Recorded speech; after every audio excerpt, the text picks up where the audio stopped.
नमस्कार, तेजस किचन मध्ये आपल्या सगळ्यांचे मनापासून खूप स्वागत आहे। आज आपण करणार आहोत दही बटाटा पुरी। तर दही बटाटा पुरी करताना जी गोड चटणी लागते त्याची लिंक मी डिस्क्रिप्शन बॉक्स मध्ये देत आहे। आणि दही बटाटा पुरी झाल्यावर त्याच्यावर गोड चटणी आणि तिखट चटणी टाकायला विसरू नका तुमच्या चवीप्रमाणे। त्यामुळे दही बटाटा पुरीला चांगली टेस्ट येते। तर चला आता आपण सुरुवात करूया दही बटाटा पुरी करायला। चला आता आपण दही पुरीसाठी लागणारी चटणी बनवूया।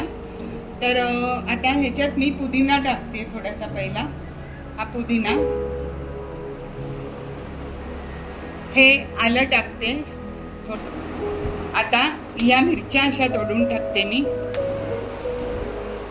ही कोथिंबीर टाकलेली आहे आपण, हे डाळे टाकणार आहोत आपण, ही भाजलेले जिऱ्याची पावडर आहे आणि हे काळं मीठ आहे, हे पण याच्यात टाकणार आहे।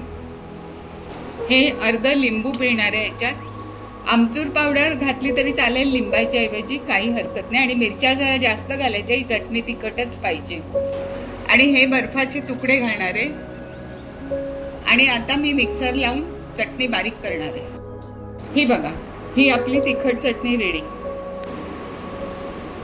आता आपण दही तयार करून घेऊया।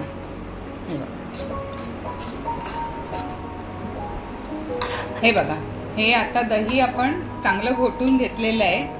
आता ह्याच्यात आपण हे थोडंसं अगदी काळं मीठ टाकणार आहोत, थोडीशी पिठी साखर टाकायची। दही जसं तुमचं आंबट असेल त्याप्रमाणे टाका। चला आता आपण दही बटाटा पुरी तयार करूया। आता हे बटाटे टाकते, हे थोडेसे पांढरे वाटाणे टाकते, रगडा।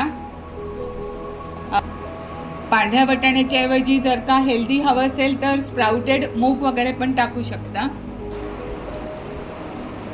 आता ह्याच्यात आपण बनवलेली थोडी थोडी तिखट चटणी टाकणार आहोत। जेवढं तुम्हाला तिखट आवडत असेल त्याप्रमाणे टाका। आता गोड चटणी टाकतोय। आता ह्याच्यावरती आपण दही टाकणार आहोत, हे घोटलेलं दही आहे। आता ह्याच्यावर थोडा थोडा चाट मसाला टाकायचा। आता थोडी थोडी बुंदी टाकायची। आता ही शेव टाकते। आता ह्याच्यावर आपण कोथिंबीर टाकूया। आता परत थोडे दही टाकूया। आता परत ही थोडीशी शेव आणि हे डाळिंबाचे दाणे। ही बघा, ही आपली मस्त दही बटाटा पुरी रेडी।